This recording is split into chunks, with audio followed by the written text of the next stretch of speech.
Il faut le caresser tout doucement, le mur. Alex Imatas a déjà la carrure d'un adulte et d'un maçon, le métier qu'il rêve d'exercer comme son grand-père avant lui. Tiens, vas-y, continue. Pourtant, il n'a que 14 ans et travaille déjà. Même si ses gestes sont approximatifs, il revit depuis 3 mois, loin des salles de classe. Essaye de finir tes raccords. Vas-y, faut pas avoir peur. Tu préfères être ici qu'à l'école? Ouais. Pourquoi? Parce que j'aime pas l'école et puis il faut que je bouge, que je sois en extérieur. Viens sur le côté là.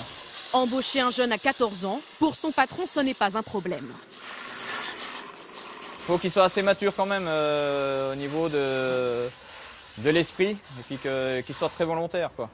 Une personne qui n'est pas volontaire, après, ça va vite se limiter au niveau de l'ambition, dans l'évolution de son travail aussi, quoi. En France, aujourd'hui, pour être apprenti, il faut avoir 16 ans.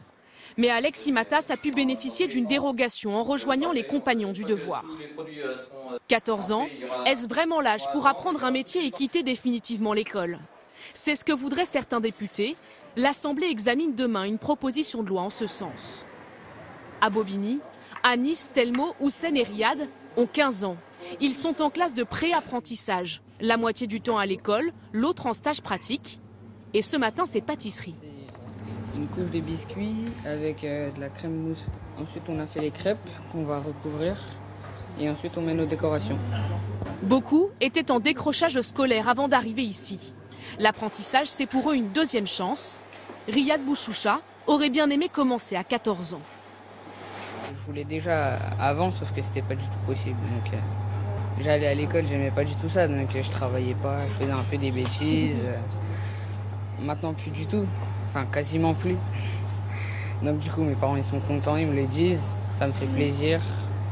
Puis voilà, quoi. En plein montage de son dessert, Houssen Baya, lui, est plus dubitatif.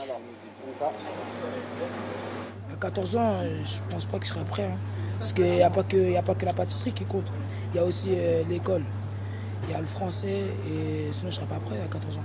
Quand je serai plus grand, j'aimerais bien être PDG d'une entreprise, une grande entreprise. Une entreprise de pâtisserie ou pas forcément? Pâtisserie.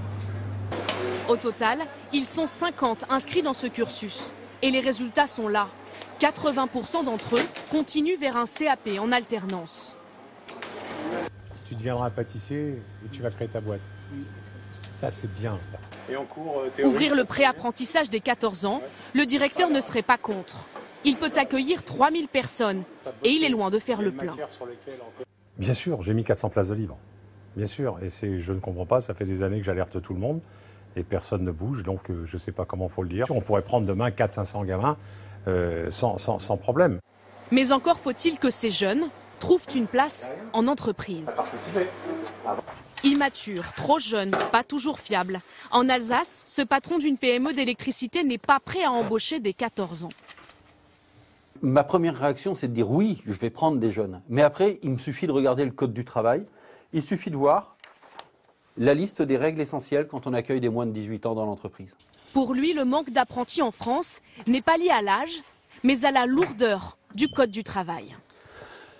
Très bien. Alors, dans un atelier comme celui-là, qui est somme toute assez classique, un mineur n'aura pas le droit d'aller travailler sur les machines coupantes que nous avons ici. La perceuse à colonne va être considérée, à tort ou à raison, comme une machine dangereuse. Résultat, ce patron n'embauche plus aucun apprenti mineur. Et abaisser l'âge de 16 à 14 ans n'y changera rien pour lui.